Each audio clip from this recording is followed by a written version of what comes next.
Hello dear viewers, welcome to my channel once again. আজকে তৃতীয় দিনে আমরা চেরাপুঞ্জি থেকে শিলংয়ের উদ্দেশ্যে রওনা হব। এখন সময় ঠিক সকাল 9টা। আমরা হোমস্টে থেকে চেক আউট করে আমাদের গাড়ি নিয়ে রওনা হয়ে পড়েছি। আজকে আমরা প্রথমে লাইটলুম যাব, যেটা এখান থেকে বেশ খানিকটা দূরে। আমরা এখন যেখানে আছি এখান থেকে প্রায় 40 কিলোমিটার, এবং যদি হাতে সময় থাকে যাওয়ার পথে আমরা বেশ কয়েকটা জায়গা বিরতি নিয়ে দেখতে দেখতে যাব।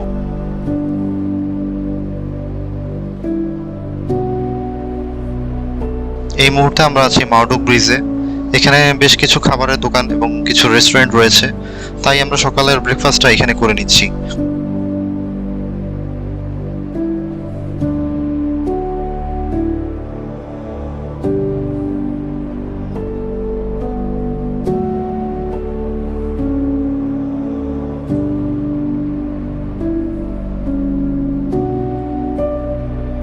এখানে আসার আগে আমরা ওয়াকাবা ফলসে ঢোকার চেষ্টা করেছিলাম, কিন্তু ওখানে থাকা বাকি পর্যটকরা বলছিল অতিরিক্ত মেঘের কারণে কিছুই দেখা যাচ্ছিল না, তাই আমরা ভেতরে প্রবেশ না করে ফিরে চলে এসেছি।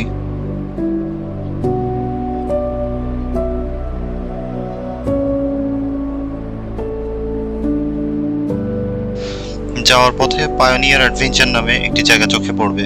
এখানে জিপ লাইনিং করার ব্যবস্থা আছে, আপনারা চাইলে এখানে জিপ লাইনিং করতে পারেন। কিন্তু যাদের রানসুরি ফলসে যাওয়ার প্ল্যান আছে তারা চাইলে ওখানেও জিপ লাইনিং আছে, ওখানেও যে জিপ লাইনিং করতে পারেন।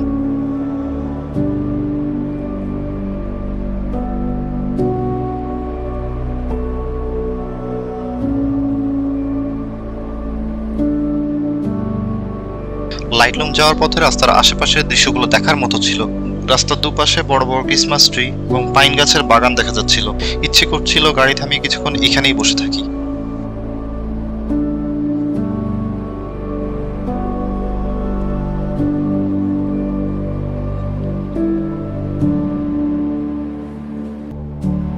লাইটলুম হচ্ছে শিলংয়ের সবচেয়ে উঁচু স্থান। এটাকে জিরো পয়েন্টও বলা হয়। যতই আমরা সামনের দিকে এগোচ্ছিলাম, সাদা মেঘের চাদর আমাদেরকে চারপাশ থেকে ঘিরে ফেলছিল।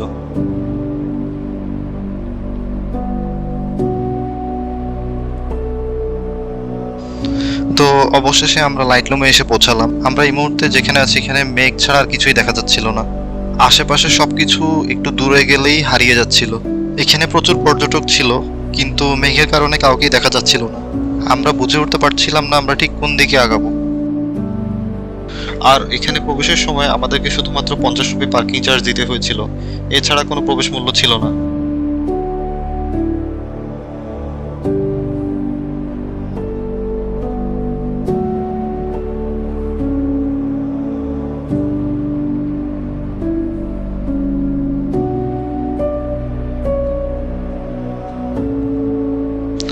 লাইটলুমের অর্থ হলো আলোর শেষ। এই জায়গাকে এন্ড অফ দ্য ওয়ার্ল্ডও বলা হয়। এটা পৃথিবীর সবচেয়ে আর্দ্রতম একটি জায়গা। এখানে কম বেশি সবসময় মেঘের আনাগোনা থাকে, তবে শীতের শুরুর দিকে এলে আশেপাশের পর্বতের সারিগুলো স্পষ্ট দেখতে পাওয়া যায়, কারণ মেঘ তখন কিছুটা কম থাকে।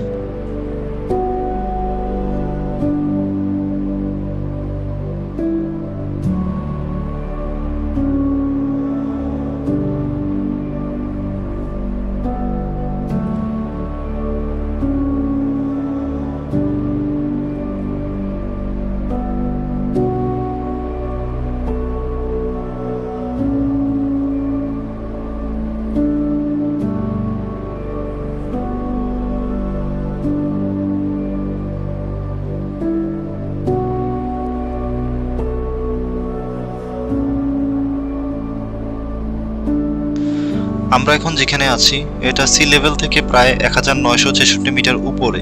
নিচে ভূপৃষ্ঠ থেকে আকাশে আমরা যে মেঘ দেখতে পাই, এই মুহূর্তে আমরা ঠিক সেই মেঘের ভেতরেই আছি। ভিডিওতে একটু খেয়াল করলেই দেখবেন যে মেঘগুলো বৃষ্টির মতো ছোট ছোট ফোঁটা হয়ে আমাদের আশপাশ দিয়ে পাস হচ্ছে।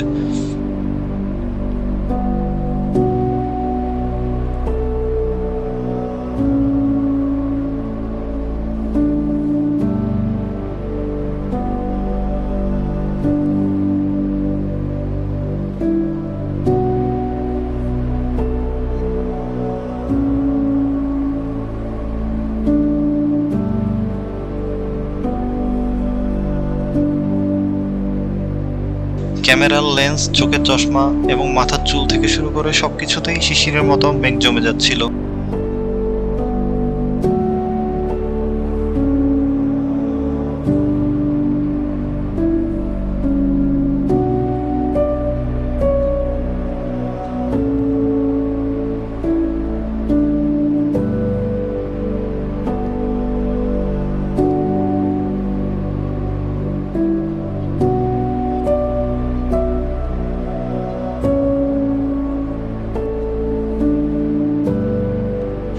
খুব খিদে পেয়ে গিয়েছিল, দুপুরে লাঞ্চও করা হয়নি।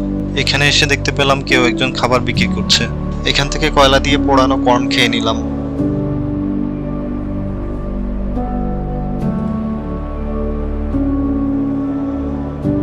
এখানে বেশ কিছু ছোটখাটো দোকানও রয়েছে, যেখানে নানা রকম খাবার এবং রান্না করা ম্যাগি নুডলসও পাওয়া যায়।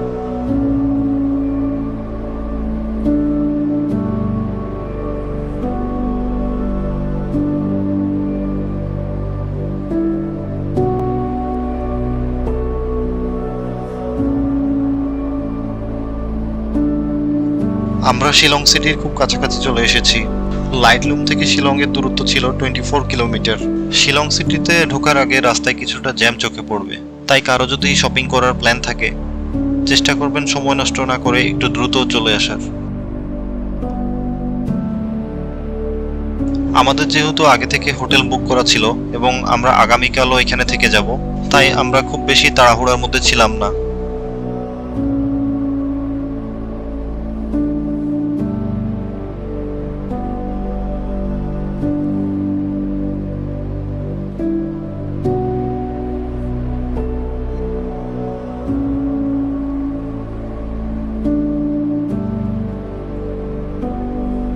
আমাদের হোটেলটি পুলিশ বাজার পয়েন্ট থেকে ওয়াকিং ডিস্টেন্সেই ছিল।